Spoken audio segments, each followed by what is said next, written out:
Hello and welcome to my channel Studytude. I hope তোমরা সকলে ভালো আছো।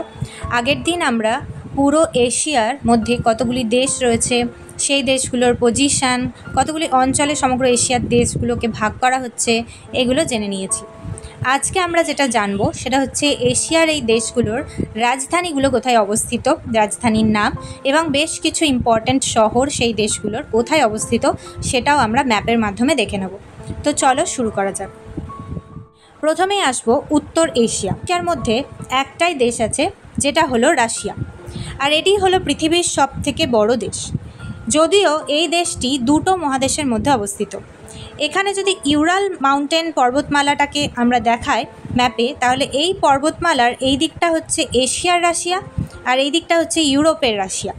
তো রাশিয়ার রাজধানী মস্কো, যেটা এই ইউরোপের রাশিয়ার মধ্যেই পড়ে। যদিও আমরা দেখতে পাচ্ছি ম্যাপে যে এশিয়ার রাশিয়াটার অঞ্চলটা অনেক বেশি, প্রায় 70%-এরও বেশি ল্যান্ড এরিয়া কভার করে আছে এশিয়ার রাশিয়া, আর 30%-এর মতো ল্যান্ড এরিয়া কভার করে আছে ইউরোপের রাশিয়া। তো ল্যান্ড এরিয়ার সাপেক্ষে এই এশিয়ার রাশিয়াটাই পৃথিবীর সবথেকে বড় দেশ, অর্থাৎ রাশিয়াই পৃথিবীর সবথেকে বড় দেশ। তা আবার এশিয়ার মধ্যে যতটা রাশিয়ার পার্ট পড়ছে সেটাই পৃথিবীর সবথেকে বড় দেশ। ইউরোপের মধ্যে যে রাশিয়ার পার্টটা পড়ছে সেখানেই সমগ্র রাশিয়া দেশটার রাজধানী মস্কো রয়েছে, যা মস্কোবা নদীর তীরে অবস্থিত হওয়ায় এর নাম মস্কো বা মস্কা পড়েছে। তাহলে তোমরা জানলে যে এই যে রাজধানী মস্কো সেটা রাশিয়ার একদম ইউরোপের পার্টে পড়ছে পশ্চিম দিক করে, আর এই মস্কোবা নদীর তীরে অবস্থিত হয়, এর নাম মস্কো। রাশিয়াতে আরও দুটো ইম্পর্ট্যান্ট শহর আছে মস্কো ছাড়াও। মস্কো থেকে এই উত্তরের দিকে গেলেই দেখা যাবে উত্তর পশ্চিমে সেন্ট পিটার্সবার্গ আছে, যেটা একদম রাশিয়ার উপরের দিকে তথা একদম বাঁ দিকে রয়েছে, অর্থাৎ পশ্চিম দিক ঘেঁষা একটা শহর, খুব ইম্পর্ট্যান্ট শহর, বেশ সুন্দর। আর এই দিকে রাশিয়া থেকে যদি আমরা এই দিক থেকে আমরা যদি ইস্টের দিকে পূর্ব দিকে আসি, তাহলে এখানে বলা হয় ফার ইস্ট, এই অঞ্চলগুলোকে বলা হয় ফার ইস্ট। সেই ফার ইস্টের মধ্যে সবথেকে গুরুত্বপূর্ণ একটি শহর হচ্ছে ভ্লাদিভস্টক, যেটা একটা বন্দর শহর। তো ভ্লাদিভস্টক একদম এই ফার ইস্টে রয়েছে, আর ওদিকে ওয়েস্টের মধ্যে একদম রয়েছে সেন্ট পিটার্সবার্গ। তো এই দুটি খুব গুরুত্বপূর্ণ শহর রাশিয়ার মধ্যে পড়ে। তাহলে আমরা জেনে নিলাম রাশিয়ার রাজধানী মস্কো এবং রাশিয়ার দুটি খুব গুরুত্বপূর্ণ শহর হচ্ছে সেন্ট পিটার্সবার্গ, যা মস্কোরই কাছাকাছি অর্থাৎ পশ্চিম দিকেই রয়েছে, আর রাশিয়ার পূর্ব দিকে একদম পূর্ব দিকে যাকে ফার ইস্ট বলা হচ্ছে সেখানে ভ্লাদিভস্টক বন্দর শহরটি রয়েছে। রাশিয়ার উত্তরে রয়েছে সুমেরু মহাসাগর বা আর্কটিক ওশিয়ান। এছাড়া রাশিয়া কার কার সঙ্গে বর্ডার শেয়ার করছে সেটা আমরা অন্য ভিডিওতে দেখব। দেখো, রাশিয়ার রাজধানী মস্কো তো আমরা পেলাম এই জায়গাটায়, রাশিয়ার উপরে আর্কটিক ওশিয়ান বা সুমেরু মহাসাগরও পেলাম। রাশিয়ার এই সাইডে রয়েছে প্যাসিফিক ওশিয়ান, সমগ্র এই দিকটা কিন্তু যে জলরাশিটা রয়েছে বিস্তৃত সেটা প্যাসিফিক ওশিয়ান বা প্রশান্ত মহাসাগর। এখানে রয়েছে আমাদের ইন্ডিয়া, এইদিকে রয়েছে ইন্ডিয়ান ওশিয়ান, এখানে রয়েছে চায়না, আর এখানে রয়েছে মঙ্গোলিয়া। চলো এবার মঙ্গোলিয়ার রাজধানী কি সেটা দেখে নিই। দেখো, রাশিয়ার নিচেই রয়েছে, এই যে রাশিয়ার নিচেই রয়েছে মঙ্গোলিয়া, যেটা চায়নার সঙ্গে বর্ডার শেয়ার করছে, এদিকে কাজাকিস্তানের সঙ্গেও কিছুটা বর্ডার শেয়ার করছে। তো মঙ্গোলিয়া যেটা রয়েছে সেই মঙ্গোলিয়ার রাজধানী হচ্ছে উলানবাতার। এই উলানবাতার খুবই ঠান্ডা জায়গা, বলা হয় বিশ্বের সবথেকে ঠান্ডা ক্যাপিটাল হলো মানে রাজধানী শহর হলো উলানবাতার। তো তোমরা জানলে মঙ্গোলিয়ার রাজধানী হচ্ছে উলানবাতার। কোথায় অবস্থিত দেখো, রাশিয়ার খুব কাছেই অবস্থিত, রাশিয়ার বর্ডারের খুব কাছেই অবস্থিত উলানবাতার। এবার আমরা দেখব চায়নার রাজধানী কোথায় রয়েছে। দেখো, এখানে রাশিয়া ছিল, এখানে মঙ্গোলিয়া ছিল। চায়না রাশিয়ার সঙ্গে বর্ডার শেয়ার করছে, তারপর মঙ্গোলিয়ার সঙ্গে বর্ডার শেয়ার করছে, ওদিকে কাজাকিস্তান, কিরজিস্তান, তাজিকিস্তান, আফগানিস্তান, পাকিস্তান, এদিকে ইন্ডিয়া, নেপাল, ভুটান এবং এখানে মায়ানমার, এখানে ভিয়েতনাম, লাওস, এগুলোর সঙ্গে বর্ডার শেয়ার করছে। এদিকেরটা সমুদ্র পড়ে যাচ্ছে, আর এদিকে নর্থ কোরিয়ার সঙ্গেও চায়না বর্ডার শেয়ার করছে। তো চায়নার রাজধানী এখানে অবস্থিত বেজিং, চায়নার রাজধানী হলো বেজিং, যেটা তোমরা দেখতেই পাচ্ছ কোথায় অবস্থিত। বেজিং কিন্তু সমুদ্র শহর নয়, এখানে অবস্থিত।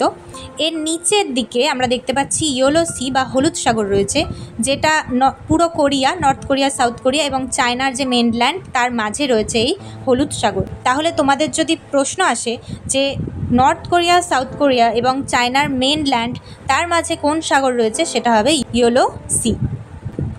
এবার চায়নার মেনল্যান্ডের নিচে কিছু দেশ রয়েছে, যেমন তাইওয়ান রয়েছে, আর এইখানে দেখতে পাবে হংকং আর মাকাও রয়েছে।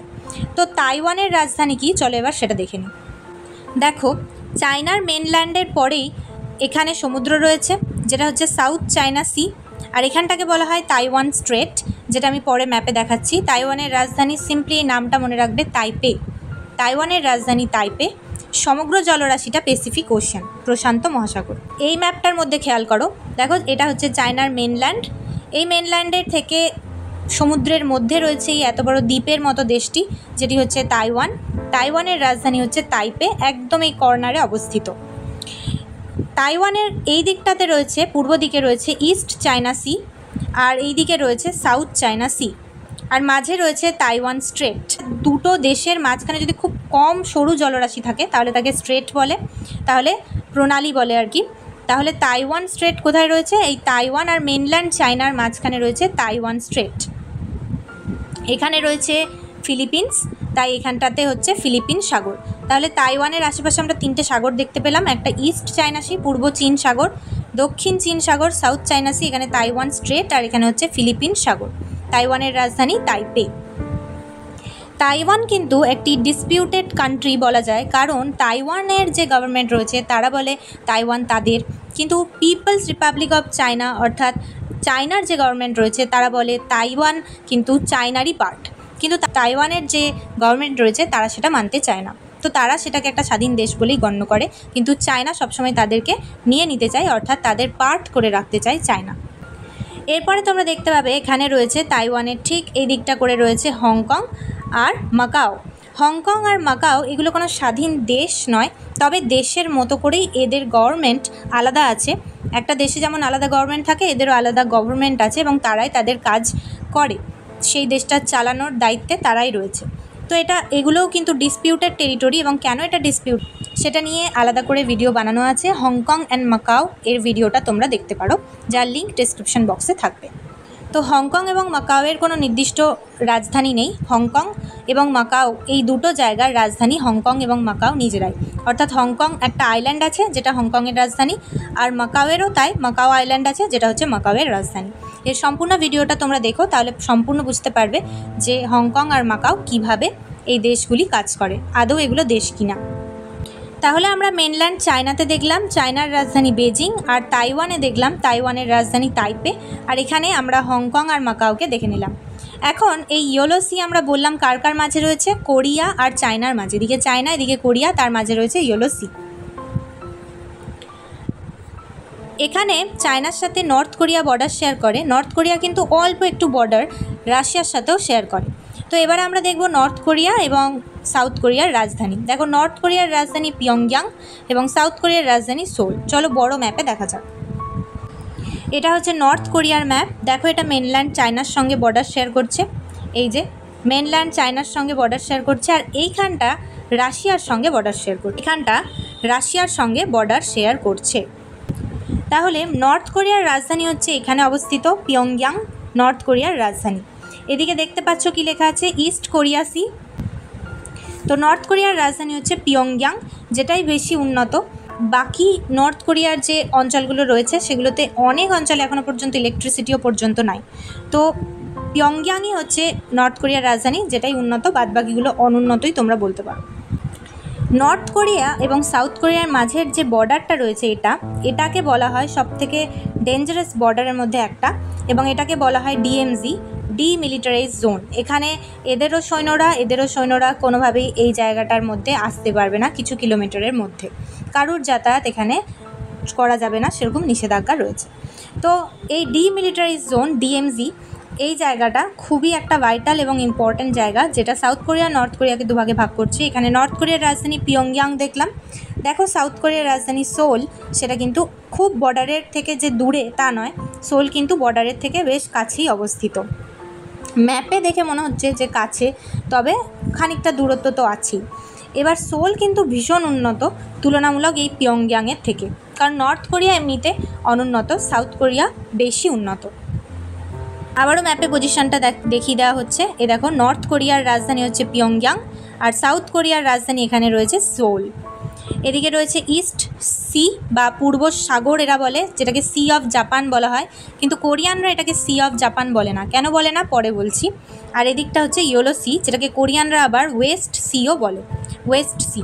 এটাকে ওরা ওয়েস্ট সি বলে, আর এটাকে ইস্টে আছে বলে ইস্ট সি বলে, জাপান সি বলে না। কেন বলে না সেটা পরে বলছি। দেখো, এবারে আমরা সাউথ কোরিয়া দেখব। এটা তো বললাম ডিমিলিটারাইজ জোন, যেটা নর্থ কোরিয়ার সঙ্গে সাউথ কোরিয়ার বর্ডার। এটা সাউথ কোরিয়ার রাজধানী সোল, আর এটা হচ্ছে ইনচন। এখানে ইনচন ইন্টারন্যাশনাল এয়ারপোর্ট রয়েছে, কোরিয়ার তথা বিশ্বের one of the most busiest airport, অর্থাৎ খুবই ব্যস্ততম এয়ারপোর্ট। অনেক বেশি মানুষ এখান দিয়ে যাতায়াত করে প্রতিদিন। তো ইনচন ইন্টারন্যাশনাল এয়ারপোর্ট এখানে রয়েছে। এখানে আরও বেশ কিছু ইম্পর্ট্যান্ট শহর রয়েছে, যেগুলো সাউথ কোরিয়াতে তোমরা দেখতে পাবে। যেমন এখানে গোয়াংজু রয়েছে, এখানে জিয়নজু রয়েছে, এখানে দেজিয়ন রয়েছে, এখানে রয়েছে বুসান। এই বুসানকে আগে বলা হতো পুসান। আর এই বুসানই ছিল সমগ্র কোরিয়ার রাজধানী যখন কোরিয়া আনডিভাইডেড ছিল, মানে বিভক্ত ছিল না, তখন এই পুসানই ছিল কোরিয়ার রাজধানী। কিন্তু পরবর্তীতে তার নাম চেঞ্জ করে বুসান করা হয়, এবং বুসান এখন সমুদ্রের ধারের একটা খুব সুন্দর শহর, ভীষণই সুন্দর শহর বুসান। এবং এখানে রয়েছে জেজু আইল্যান্ড, যেটাও কিন্তু খুব সুন্দর একটা আইল্যান্ড, সবাই এখানে ঘুরতে যায়। আর জেজু আইল্যান্ড থেকে জাপানের আইল্যান্ডের মানে মেন ল্যান্ডের দূরত্ব কিন্তু বেশ কম। তো ফেরিতে করে এই জেজু থেকে জাপান খুব সহজেই চলে যাওয়া যায়। সমগ্র কোরিয়াতে তোমরা দেখতে পাবে প্রচুর আইল্যান্ড রয়েছে। এই দেখো কত ছোট ছোট প্রচুর আইল্যান্ড এখানে রয়েছে। এই আইল্যান্ডগুলো কিন্তু মেন যে কোরিয়ার ভূমিভাগটা অর্থাৎ মেনল্যান্ডটা, তার থেকে বেশ দূরে থাকার কারণে বহু ফেসিলিটি হয়তো ভালো করে এখানে পৌঁছায় না। তবুও সরকার এখানে বা বিভিন্ন টিম আছে যারা এখানে সেই ফেসিলিটিগুলো দেওয়ার চেষ্টা করে। এরপরে আমরা দেখব পূর্ব এশিয়ার আরেকটা গুরুত্বপূর্ণ কান্ট্রি, যেটা খুবই উন্নত বলা হয়। সেই কান্ট্রিটা নাকি 2050-এ এখন জীবনযাপন করছে। মানে আমরা যদি 2025-এ জীবনযাপন করে থাকি, তাহলে ওরা আমাদের থেকে আরও 25 বছর এগিয়ে রয়েছে। এতটাই টেকনোলজিতে সেই দেশটা উন্নত। বুঝতেই পারছো কোন দেশের কথা বলছি, সেটা হচ্ছে জাপান। জাপান এই যে পুরো এতটা আইল্যান্ডের সমষ্টি, সেই জাপানের রাজধানী দেখো এখানে আছে টোকিও।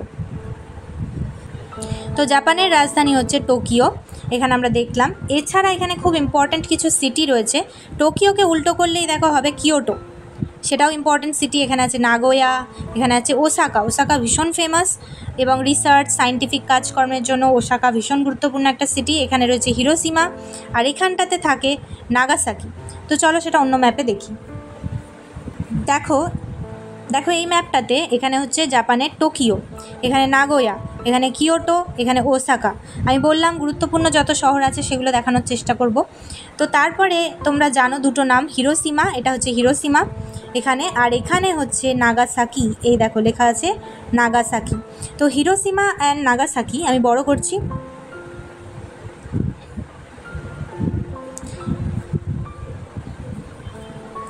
হিরোশিমা এবং নাগাসাকিতে আমরা জানি 1945 সালে আমেরিকা যুক্তরাষ্ট্র এদের মধ্যে নিউক্লিয়ার ওয়েপন ফেলেছিল। হিরোশিমাতে যে বমটা ফেলেছিল সেটা ইউরেনিয়ামের তৈরি ছিল, যাকে লিটল বয় বলতো।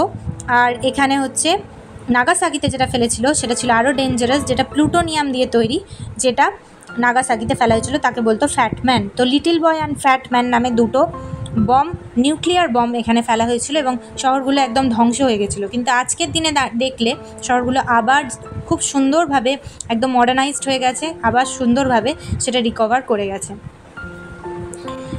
এবার এর আশপাশে কী কী সমুদ্র আছে সেগুলো দেখে নিই। এ দেখো জাপান আর এই কোরিয়ার মাঝে রয়েছে সি অফ জাপান। এ দেখো রাশিয়াও পড়ছে, এখানে রাশিয়ার সেই ভ্লাদিভস্টকটাও দেখা যাচ্ছে, দেখতে পাচ্ছ। আচ্ছা, এখানে আছে নর্থ প্যাসিফিক ওশান বা প্রশান্ত মহাসাগর, আর এখানে রয়েছে ফিলিপাইন সি, কারণ এর নিচেই পাবো ফিলিপিন্স আইল্যান্ডসগুলো পাবো, ফিলিপাইন্স দেশ। এখানে ইস্ট চায়না সি দেখতে পাওয়া যাচ্ছে। তো আজকে আমরা এই রাশিয়ার রাজধানী মস্কো এখানে অবস্থিত সেটা দেখে নিলাম, মঙ্গোলিয়ার রাজধানী উলানবাতার, চায়নার রাজধানী বেজিং, নর্থ কোরিয়ার রাজধানী পিয়ংইয়াং, সাউথ কোরিয়ার রাজধানী সোল, জাপানের রাজধানী টোকিও, তাইওয়ানের রাজধানী তাইপে, এগুলো দেখে নিলাম। এখানে চায়নার মধ্যে হংকং আর মাকাও বাকি থাকলো। তো হংকং আর মাকাও সম্পর্কে আলাদা একটা ভিডিও, ডিটেলস ভিডিও থাকবে, যেটা তোমরা প্লেলিস্ট থেকে চেক করে দেখে নিতে পারো যে হংকং এবং মাকাওকে দেশ বলা আদৌ হবে না হবে না। যাই হোক, আজকে এখানেই ভিডিওটা শেষ করব। বাকি পার্টগুলো নিয়ে পরপর থাকবে ভিডিও, তোমরা সেগুলো দেখতে থাকো। তার জন্য চ্যানেলটা সাবস্ক্রাইব করতে পারো, ভালো লাগলে লাইক করতে পারো। আজকের জন্য তোমাদের কোয়েশ্চেন থাকবে, যেটা তোমরা কমেন্টে লিখে জানাতে পারো। আজকের কোয়েশ্চেনটা হচ্ছে যে কোনটি হলো পৃথিবীর সবথেকে ঠান্ডাতম রাজধানী, coldest capital of the world, কোনটা, কোন দেশের ক্যাপিটাল? এছাড়া তোমাদের জন্য আরেকটি প্রশ্ন হচ্ছে যে কোন দুটি দেশের মাঝে ডিসপিউটেড বর্ডার রয়েছে, যেটাকে ডিএমজি বলা হয়, ডিএমজি, ডিমিলিটারাইজড জোন। এছাড়া তোমরা বলবে সমগ্র কোরিয়া যখন বিভক্ত হয়নি, আনডিভাইডেড ছিল, তখন কোরিয়ার রাজধানী কী ছিল? এই 3টে প্রশ্নের উত্তর তোমরা কমেন্টে জানিও। আর ভিডিওটা দেখার জন্য ধন্যবাদ। Thank you.